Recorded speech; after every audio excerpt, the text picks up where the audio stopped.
इस दास का जन्म ऐसे समय में दिया परमात्मा ने कि उस समय हम अपनी लोकल भाषा को अच्छी तरह समझ सकते हैं जो भगवान ने वाणी बोली थी। और अब के बच्चे तो ठीक न समझ नहीं सकते। ठीक क्या होती है? हम छोटे छोटे थे जब क्या होता था कि भी लड़की की ठीक दर दी हमने, और इस दिन उसके पति आएंगे उसको ले जाने के लिए, वह ठीक बोली जाती थी, निर्धारित समय, निश्चित समय, ठीक। ये स्वदेशी भाषा है। तो परमात्मा कहते हैं जब तक मैंने जो निर्धारित समय किया हुआ है वो ठीक का तिथिवार नहीं आते, तब तक तो ये मेरी बात लिखी हुई सूक्ष्म वेद में निराधार महसूस होंगी। लेकिन जिस दिन वो ठीक का दिन आओगा, जब देखना धर्मदास डूंडा पाटेगा। अब देखो फिर आगे दिखाते हैं, यही 5-7 पंक्तियां हैं, परमात्मा ने कमाल कर दिया। नए नए रहस्य मिलते हैं। ये पुण्यात्माओं अभी चौथा दिन पहले ये रहस्य मिला इस कबीर सागर के अंदर पुण्यात्माओं। अब हम वो सवसम वेद पढ़ रहे हैं 171 पृष्ठ पे कबीर सागर से। अब हम यहां आ चुके हैं पढ़ते हुए। कहते हैं जब लग पूर्ण होए नहीं ठीक का तिथिवार, ठीक माने निर्धारित समय 5505, वह ठीक दर राखी 5500 वर्ष जब कलयुग बीत जाएंगे। जब लग पूर्ण होए नहीं ठीक, ठीक का तिथिवार, जो ठीक है को नहीं है, चलो जैसे भी इसको भी समझ सकते हैं। और कपट चातुरी तब लोग, जो सबसम वेद निराधार है, तब तक वो कपट चातुरी रखने वाले व्यक्ति ने कहेंगे बकवाद कर रखी है, निराधार बातें हैं, ऐसा नहीं हो सकता। कहते जब लग तो मेरा सबसम वेद जो मैं बोल रहा हूं यो ज्ञान निराधार महसूस होगा। और सब ही नार नर शुद्ध, जब वो समय आ जाएगा, यो ठीक का दिन आवंत, आवंत है अंत नहीं, ये कहा कि सब ही नारी और नर शुद्ध तब, जब ठीक का दिन आवंत, और कपट चातुरी छोड़ कर वो शरण कबीर गहनते। बोलो सतगुरुदेव।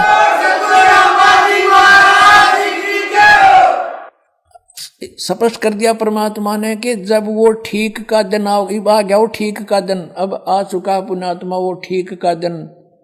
कहते हैं सब ही नारी नर शुद्ध, यानी सब बुराई त्याग देंगे। हाहाकार मचरी, लूट खसोट रिश्वतखोरी, दहेज ले लेके एक दूसरे को सता रहे हैं। कहते हैं सब ही नारी नर शुद्ध तब जब ठीक का दिन आवंत, यू आवंत है, और कपट चातुरी छोड़ कर वो शरण कबीर गहनते। अब क्या बताया है कि एक अनेक हो गए, मेरी प्यारी आत्मा भिन्न भिन्न मजहबों में बट गई, एक अनेक हव गयो, और पुन अनेक हो एक, सब मिलकर फिर एक होएंगे। और हंस चले सतलोक को सब सतनाम की टेक।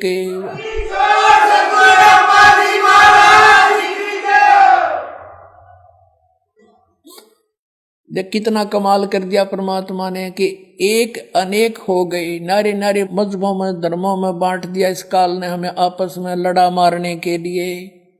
कहते हैं फिर पुण्य अनेक हो एक, सब मिलकर फिर एक होएंगे। और हंस चले सतलोक को सब, सारे के सारे सतलोक में जाएंगे सतनाम की टेक।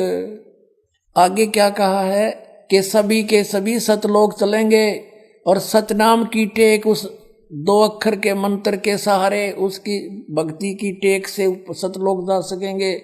जो इन काल के पंथियों ने पता भी नहीं सतनाम क्या है, खांड का है कि पीण का, कोई स्थान है या नाम है।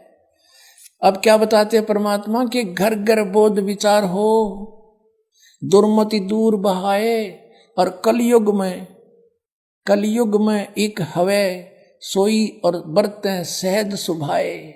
अब देखो परमात्मा ने क्या कहा है कि घर घर बोध विचार हो, दुर्मति दूर बहाए, और कलयुग में एक हो के सब बरतें सहज स्वभाव। अब इसका क्या अर्थ बनता है कि घर घर के अंदर परमात्मा कहते हैं मेरे ज्ञान की चर्चा होया करेगी। पुण्यात्मा आज देख रहे हो परमात्मा की दया से परमेश्वर के बच्चे किस प्रकार घर घर में जाके द्वार पे खटखटा रहे हैं, परमात्मा के संदेश लेकर जा रहे हैं, उनकी चिट्ठी पहुंचा रहे हैं उनकी प्यारी आत्माओं तक, और घर घर के अंदर ये पुस्तक ज्ञान गंगा पहुंच रही है। और सब बैठ के विचार विमर्श किया करेंगे, सचमुच हम तो बर्बाद हो गए थे, सचमुच ये तो ज्ञान है, सच्चा है, सब बुराई छोड़ के।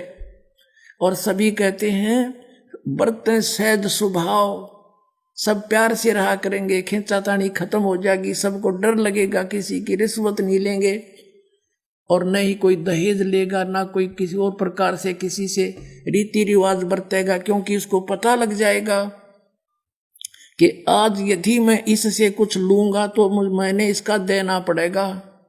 परमात्मा कहते तुमने उस दरगाह का मैल नहीं देखा और धर्मराज के तिल तिल का लेखा।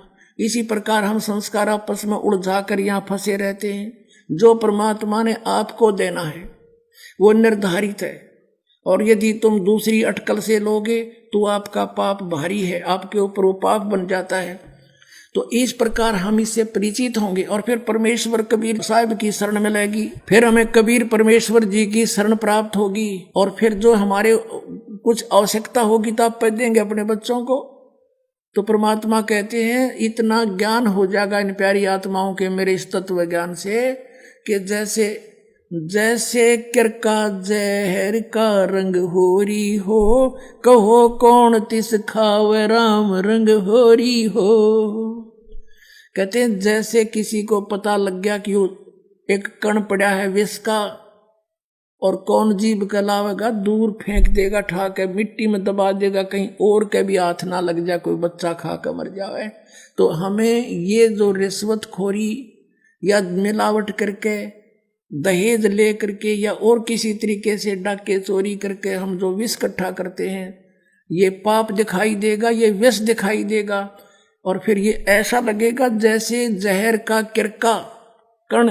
तो उसके बारे में बताया कि अभी बच्चों को पता को नहीं तुम ये गलती कितनी भारी कर रहे हो, और फिर ये विष है विष, और ये विष विष दिखाई देगा। जैसे छोटा बच्चा होता है उसको पता नहीं इस बोतल में क्या रखा है, और वो लगा के मुंह पी जाता है। एक शराबी शराब पिया करता था, उसने पीकर बोतल कुछ वो अपने भूस में दबा देता था, तूड़े में, गेहूं के तूड़े में छुपा देता था। उसका एक छोटा सा लड़का देखा करता था, उसने सोचा कि पिताजी कोई खास चीज पीता है, तू भी पी ले पीछे से। एक दिन उसने क्या किया, तूड़ा 10 वर्ष का बालक था, उस भूस को हटाने लगा, उसमें कीड़े मारने की दवाई थी एक बोतल में, उसने वो निकाल ली। उसने सोचा ये वही है जो पिताजी पीता था, और लगा के मुंह के 2 घूंट भर गया, मर गया।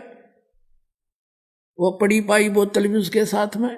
तो पुण्यात्माओं जब पता लग जाएगा कि इसमें विष है, अब सभी हम विष खा खा कर दुखी पा रहे हैं, किसी की आंख फूट गई, किसी का बेटा मर गया, किसी की बेटी मर गई, कोई किसी दुख से पीड़ित है, कोई किसी भयंकर रोग से दुखी है। ये हाहाकार क्यों मचा हुआ है? क्योंकि हम अपने कर्म बिगाड़े बैठे हैं। हमने पिछले जन्मों में कोई ऐसे पाप किए हैं जिनके आज दंड भोग रहे। किसी की आंख फूटी पड़ी है, कोई काना है, कोई कोडी है, किसी की दोनों हाथ कट गए, किसी की दोनों टांग कट गई। तो फिर ये हमें जहर दिखाई देगा।